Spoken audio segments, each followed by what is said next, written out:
Hi hello ಎಲ್ರಿಗೂ ನಮಸ್ಕಾರ. ನೀವು ನೋಡ್ತಾ ಇದ್ದೀರಾ ಸೌತ್ ಟಾಕೀಸ್. ನಾನು ಪ್ರಿಯಾ. ಕರಾವಳಿ ಟ್ರೇಲರ್ ನೋಡಿದಾಗ ಮೊದಲಿಗೆ ಗಮನ ಸೆಳೆಯೋದು ಅದರ ಕಥೆ ಅಲ್ಲ, ಅದರ ಲೋಕ. ಇನ್ನು ಕರಾವಳಿಯ ಮಣ್ಣು, ಸಮುದ್ರ, ಕಂಬಳ, ಜನಜೀವನ, ಸಂಸ್ಕೃತಿ, ನಂಬಿಕೆ, ಪ್ರಕೃತಿ ಹಾಗೆಯೇ ಅಧಿಕಾರದ ಸಂಘರ್ಷವನ್ನು ಬಹಳ ನೈಜವಾಗಿ ಕಟ್ಟಿಕೊಡುವ ಪ್ರಯತ್ನ ಇಲ್ಲಿ ಕಾಣುತ್ತೆ. ಇದು ಕೇವಲ ಮಾಸ್ ಆ್ಯಕ್ಷನ್ ಸಿನಿಮಾ ಅನಿಸೋದಿಲ್ಲ. ಮನುಷ್ಯ, ಪ್ರಕೃತಿ, ಸಂಪ್ರದಾಯ ಹಾಗೆಯೇ ಬದುಕಿನ ನಡುವಿನ ಸಂಘರ್ಷವನ್ನು ಹೇಳುವ ಎಮೋಷ್ನಲ್ ಹಾಗೆಯೇ ರಾಜಕೀಯ ಅಂಶಗಳನ್ನ ಒಳಗೊಂಡ ಸಿನಿಮಾ ಅನ್ನುವಂಥ ಭಾವನೆಯನ್ನು ಟ್ರೇಲರ್ ಮೂಡಿಸುತ್ತೆ. ಇನ್ನು ಈ ಚಿತ್ರದ ಹಿನ್ನೆಲೆ ಕಂಬಳದ ಸಂಸ್ಕೃತಿಯಾಗಿದ್ದು, ನೂರಾರು ಕಂಬಳ ಎಮ್ಮೆಗಳನ್ನ ಬಳಸಿರೋದು ಈ ಸಿನಿಮಾದ ಸ್ಕೇಲ್ ಹಾಗೆಯೇ ಪ್ರಾಮಾಣಿಕತೆಯನ್ನು ಸ್ಪಷ್ಟಪಡಿಸುತ್ತೆ. ಚಿತ್ರದ ಅಧಿಕೃತ ಮಾಹಿತಿಯು ಇದು ಕಂಬಳ, ಕರಾವಳಿಯ ಬದುಕು ಹಾಗೆಯೇ ಮನುಷ್ಯ ಪ್ರಕೃತಿಯ ಸಂಬಂಧದ ಸುತ್ತ ಸಾಗುವ ಕಥೆಯಾಗಿದೆ ಅಂತ ಸೂಚಿಸುತ್ತೆ. ಪ್ರಜ್ವಲ್ ದೇವರಾಜ್ ಅವರ ಪಾತ್ರವನ್ನು ನೋಡಿದ್ರೆ ಅವರು ಕೇವಲ ಆ್ಯಕ್ಷನ್ ಹೀರೋ ಅಲ್ಲ, ತಮ್ಮ ಊರು, ತಮ್ಮ ನೆಲ, ತಮ್ಮ ಜನ ಅಥವಾ ತಮ್ಮ ನಂಬಿಕೆಯನ್ನು ಕಾಪಾಡುವ ವ್ಯಕ್ತಿಯಂತೆ ಕಾಣ್ತಾರೆ. ಅವರ ಮುಖಭಾವ, ಬಾಡಿ ಲ್ಯಾಂಗ್ವೇಜ್ ಹಾಗೆಯೇ ಟ್ರೇಲರ್ನಲ್ಲಿರುವಂಥ ಮೌನವೇ ಅವರ ಪಾತ್ರದಲ್ಲಿ ಸಾಕಷ್ಟು ನೋವು, ಕೋಪ ಮತ್ತು ಜವಾಬ್ದಾರಿ ಇರೋದನ್ನು ಸೂಚಿಸುತ್ತೆ. ಇದು ಅವರ ವೃತ್ತಿ ಜೀವನದ ಮತ್ತೊಂದು ಪ್ರಬಲ ಅಭಿನಯಗಳಲ್ಲಿ ಒಂದಾಗುವ ಸಾಧ್ಯತೆ ಇದೆ. ರಾಜ್ಬಿ ಶೆಟ್ಟಿ ಅವರ ಪಾತ್ರ ಮಾವೀರ ಎಂಬ ಹೆಸರಿನಿಂದಲೇ ಒಂದು ದೊಡ್ಡ ರಹಸ್ಯವನ್ನು ಸೃಷ್ಟಿಸಿದೆ. ಅಧಿಕೃತ ಕ್ಯಾರೆಕ್ಟರ್ ಪರಿಚಯವು ಅವರನ್ನು ವಿಭಿನ್ನ ಶಕ್ತಿಯ ವ್ಯಕ್ತಿಯಾಗಿ ಪರಿಚಯಿಸುತ್ತೆ. ಟ್ರೇಲರ್ ಆಧರಿಸಿ ನೋಡೋದಾದರೆ ಅವರು ಸಂಪೂರ್ಣ ವಿಲನ್ ಆಗಿರ್ಬೋದು ಅನ್ನೋದಕ್ಕಿಂತ ತಮ್ಮದೇ ಆದ ತತ್ವ ಹಾಗೆಯೇ ನ್ಯಾಯಕ್ಕಾಗಿ ಹೋರಾಡುವ ಗ್ರೇ ಶೇಡ್ ಪಾತ್ರವಾಗಿರುವ ಸಾಧ್ಯತೆ ಹೆಚ್ಚು.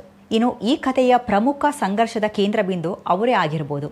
ರಮೇಶ್ ಇಂದಿರಾ ಅವರನ್ನು ನೋಡಿದಾಗ ಅನುಭವ, ಅಧಿಕಾರ ಹಾಗೆಯೇ ಗಂಭೀರತೆಯ ಛಾಪು ಕಾಣುತ್ತೆ. ಟ್ರೇಲರ್ನಲ್ಲಿರುವಂಥ ಅವರ ಸಣ್ಣ ಸನ್ನಿವೇಶಗಳೇ ಕಥೆಯಲ್ಲಿ ತೂಕವಿರುವ ಪಾತ್ರವನ್ನು ಸೂಚಿಸುತ್ತೆ.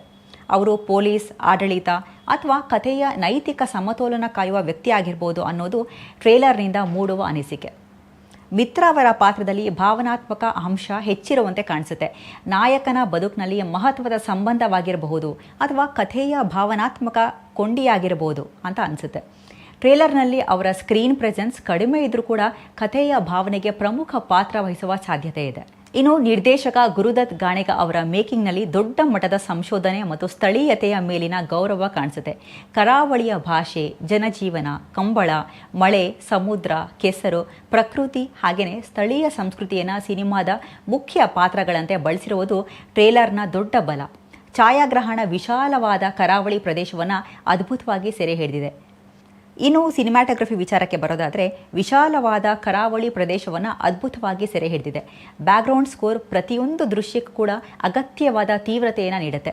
ಎಡಿಟಿಂಗ್ ವೇಗವಾಗಿದ್ದರೂ ಕೂಡ ಕಥೆಯ ಕುತೂಹಲವನ್ನು ಉಳಿಸ್ಕೊಂಡಿದೆ. ಒಟ್ಟಿನಲ್ಲಿ ಕರಾವಳಿ ಟ್ರೇಲರ್ ಒಂದು ವಿಷಯವನ್ನು ಸ್ಪಷ್ಟವಾಗಿ ಹೇಳುತ್ತೆ. ಇದು ಕೇವಲ ಫೈಟ್ ಮತ್ತು ಮಾಸ್ ಡೈಲಾಗ್ಗಳ ಸಿನಿಮಾ ಅಲ್ಲ.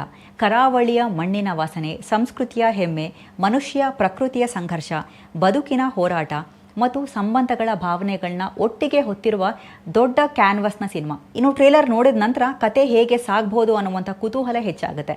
ಪ್ರಜ್ವಲ್ ದೇವರಾಜ್ ಅವರ ತೀವ್ರ ಅಭಿನಯ, ರಾಜ್ಬಿ ಶೆಟ್ಟಿ ಅವರ ರಹಸ್ಯಮಯ ಮಾವೀರ ಪಾತ್ರ, ರಮೇಶ್ ಇಂದಿರಾ ಅವರ ಗಂಭೀರ ಉಪಸ್ಥಿತಿ ಮತ್ತು ಗುರುದತ್ ಗಾಣಿಗ ಅವರ ಪ್ರಾಮಾಣಿಕ ಮೇಕಿಂಗ್ ಸೇರಿ ಈ ಸಿನಿಮಾ 2026ರ ಬಹು ನಿರೀಕ್ಷಿತ ಕನ್ನಡ ಚಿತ್ರಗಳಲ್ಲಿ ಒಂದಾಗುವ ಎಲ್ಲ ಲಕ್ಷಣಗಳನ್ನ ತೋರಿಸ್ತಾ ಇದೆ. ಇನ್ನು ಇದಾಗಿತ್ತು ಕರಾವಳಿ ಟ್ರೇಲರ್ ರಿವ್ಯೂ. ನಿಮಗೆ ಇಷ್ಟ ಆದರೆ ಲೈಕ್ ಮಾಡಿ, ಶೇರ್ ಮಾಡಿ ಹಾಗೆಯೇ ಸಪೋರ್ಟ್ ಮಾಡಿ.